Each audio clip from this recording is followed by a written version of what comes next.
Hey everyone, hope you guys are having a good April 1st, April Fool's Day. Me and Basil here wanted to talk to everybody about some of the basics of training. Basil, that's it, good girl.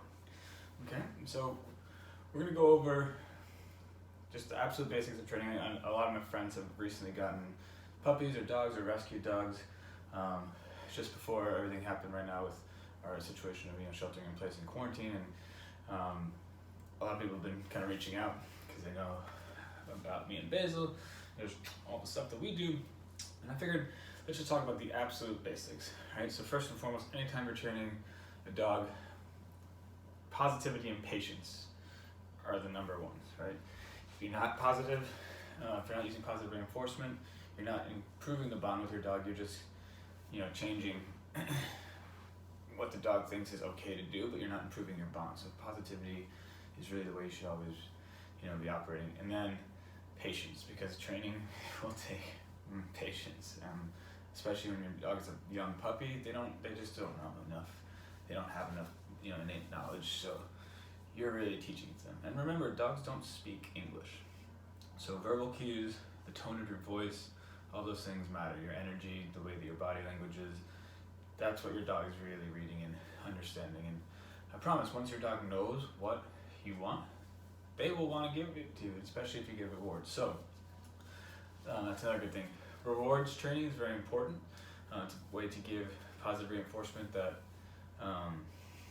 whatever you want is being done appropriately. Sometimes that's treats, food of any kind. Sometimes that reward can be in the form of, if you're playing fetch, and you throw the ball and they learn to come back to you, and you get them to drop it, but it's off.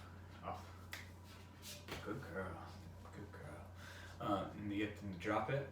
Sorry, we got the treats over here and she knows it. So, then you can have some to sit. Maybe you tell them to go down. Maybe you tell them to wait or to stay or whatever it is. And then the reward is actually giving them the ball back, and that's the reward. So it doesn't just have to be food related. I do recommend for people starting out at the very beginning, especially with a puppy, to do clicker training. Off. Good girl, sit. Good girl. Oh, you're such a good girl. I know. I recommend clicker training just because it's really easy for both the dog and for you to understand exactly what you're asking or what you're rewarding, I should say. So, when you're doing clicker training, we can do another conversation on that. I don't even have our clicker anymore, but we started with clicker training for like the first month. Good girl. And then we removed the clicker and just a verbal cue, yes. So every time you say yes, it means you said something good, and that means she knows that's what you want them to do. So let's get to the 4 basics. Okay, good. I know. 4 basics, for me at least, are sit, down, your stay or wait command, and then come when called commands. And the reason why those are very important,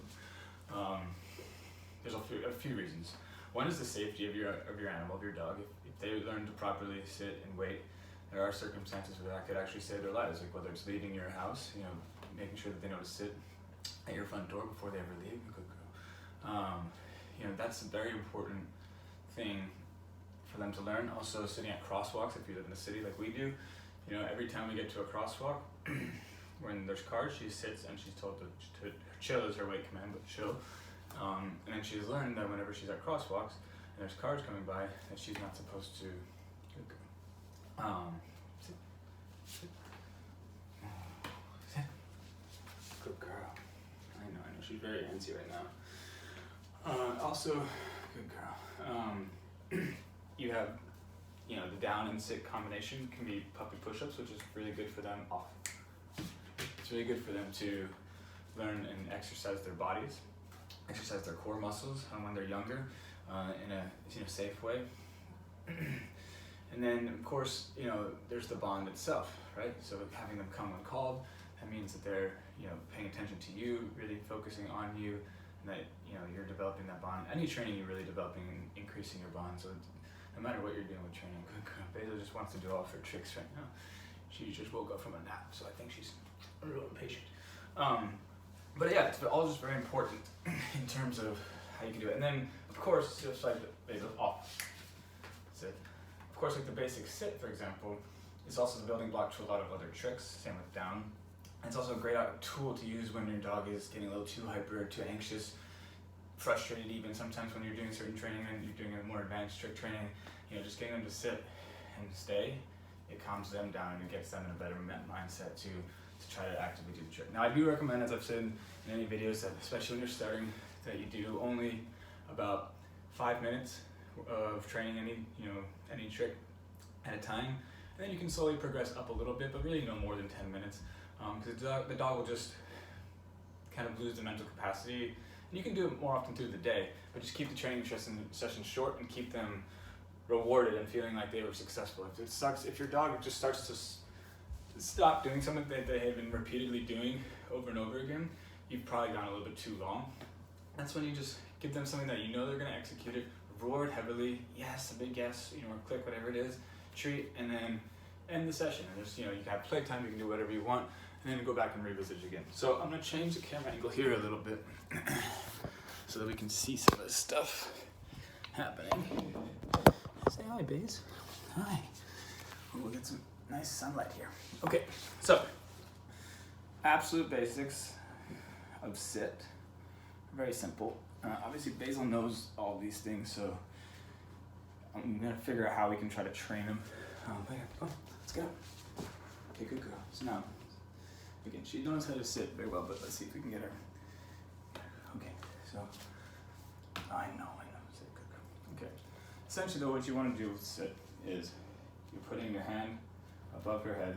She's gonna go into that because she knows that that's her newest reward trick. That's a sit pretty. So, for sit pretty, sit pretty, sit pretty. Oh. Anyway, good, sit pretty. Yes, good girl. But for sit, you're just putting your hand above their head until they have to sit down on their back. And I know she's doing a little bit of a lazy sit, but really, dogs are natural sitters. That's one of the most natural positions, in the wild. It's one of the most natural positions as wolves. If you've ever seen wolves howling, it's in a sit position. Wolves around each other will sit when they're comfortable. So sit's just a good and comfortable position for them to be in, and it keeps their mindset very clean. So now she's already gone into the down. Well, let's go back to the sit. So we'll do some puppy push-ups here. Sit, down, sit, down. And so when you're teaching down, it's easiest to do it from a sit. So you get them to sit. So chill. Look at me. Good girl. Good girl. Yes, good girl. Okay. And you're gonna take the treat. See, she wants the treat really bad. You're gonna take the treat and you're gonna pull it down and out so that her paws naturally go down. I know. We've been working on doing left and right paws, so she wants to do that now. Okay, and then back up into the sit. Back up into the sit, good girl. And that's gonna work out their core muscles as well. And then down. See how it's pulling this way? That's how you get your down. Yes, good girl. Okay, we can go back up into our sit. And then down. Oh, good, down. Okay. Very good. Very good. Okay. So now we'll do our wait command. And if you can do it while they're down, that's great. If you can only do it while they're sitting, that's okay too. It's not a problem. For us, our wait command's been chill. To be honest with you, at the beginning when we were training wait versus stay, I didn't really understand the difference myself, like which one was supposed to be for what, so I just made it all just one command, and it's just chill. And when she's being a good girl, she knows that chill means not to move. So we'll see.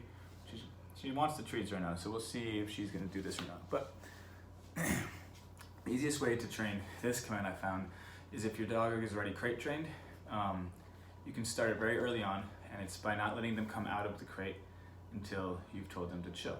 And what that means is if they're in the crate, you lock the door and you open the door a little bit, and if they try to come out, you say chill, calm energy, so you don't want it to be scary, and you only open the door when they're not trying to get out. And you just leave the door open, and then you can say something like, okay, go, or okay, come, or whatever you want to say to release that mentality, but they learn it very quickly. Same with leaving your house. Every time you leave the apartment door, have them sit and chill, and open the door, and then just don't move. So let's see if she's gonna do it now. Just go, okay. Chill, chill, chill. Good girl, chill. Good girl. Okay, go. Good girl. Good girl. Right, so that's a very good example of something that we've worked very hard on, for a while. Chill, good girl. Now, at the end of that, you see the come and call. And that's going to be one of your most important ones, especially when you start having them, playing outside with your dog. And if you go to dog parks and stuff like that, or if you have baseball fields or, other types of fields that you can go to, come and call is very important because it's an ability to make sure that they know to come to you and that you want them to come to you. And again, sometimes it can be an actual saving measure. If there's a situation at a dog park where dogs are, there could be fights that break out, and Basil usually loves to run straight to it. She's like the fireman, police dog, like, what's going on, guys? But if you really don't want her to go into something, she needs to know how to come and call. So we've worked on a few different ways for her to come and call. One of them is, okay, come. One of them is the whistle. Yeah, she likes that one.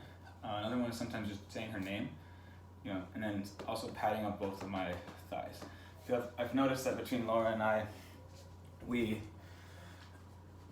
both do kind of different things in different circumstances, but the meaning is still always for her to come to us. So it just might as well train all of them to mean that. And it's one of the most important things to try to train. I know. But see, as you can see, when you learn sit, you can back chain into other tricks. Like we did sit pretty, and then we can do other things like standing and dancing.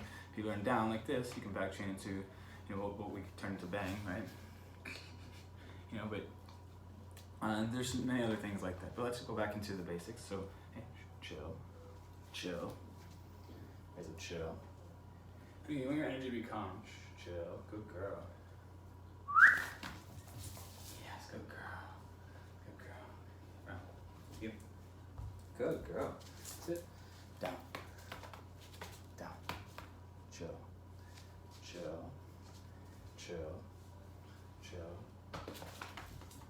Good girl.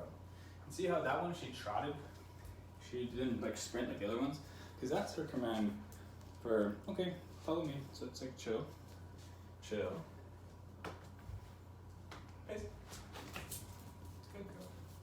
So that took an extra prompt there, but it was just, hey, Basil, I'm letting you go. Like, it's okay. Right. Ooh, sit. Want to dance? Dance. Off. Sit. Good girl. Down. Good girl. Right. So these are all just in motion. Right, and that's just out of sit, down, wait or stay, chill, off, and blocking the camera with your butt there, base, down, and then of course come and call. And I think those are just the four most basic commands that are fairly easy to teach and quick for the dogs to learn because they are fairly natural positions. The hardest one being the wait or stay, but like I said, with crate training or with just open door training, that one's not very difficult as well. The dog will understand that one. If you're outside, they can be a little bit more impatient, obviously. Whenever we take Basil outside, she gets so focused on like squirrels or other dogs or nature and people that, so it's really important to also practice all of this in an outside environment. I know right now is not necessarily the best time for that, but if you can, in a safe way, try to make sure that they still have the same grasp of these commands inside and outside, because again, that's when it's really important for them from a safety perspective. And yeah, I think again, just remember to be positive, remember to be patient, remember that your dog could be the smartest dog in the world or a little bit more on the slow side, but that at the end of the day it wants to please you and it wants to form that bond. When Laura and I first got Basil, we chose not to get a trainer or anyone else training Basil other than the two of us, because we wanted to make sure that she would be there with that, and listening and attention and all that stuff. And it required a lot of work, it required a lot of reading, and I hope that some of this has helped. And there will be more videos on other topics, of course, but I thought this would be a good one to start for those people learning some basics. Obviously, potty training is the hardest one at the beginning in terms of frustrations, but these four basic commands, if you can get them down pretty quickly, will unlock a lot of doors for you for the rest of your dog training. And so we'd love for you to try them, and thank you for watching. Is it pretty? Bang. Yes, good girl. And we'll see you guys later. Basil says goodbye, and she misses everybody. And let us know what you want to see next.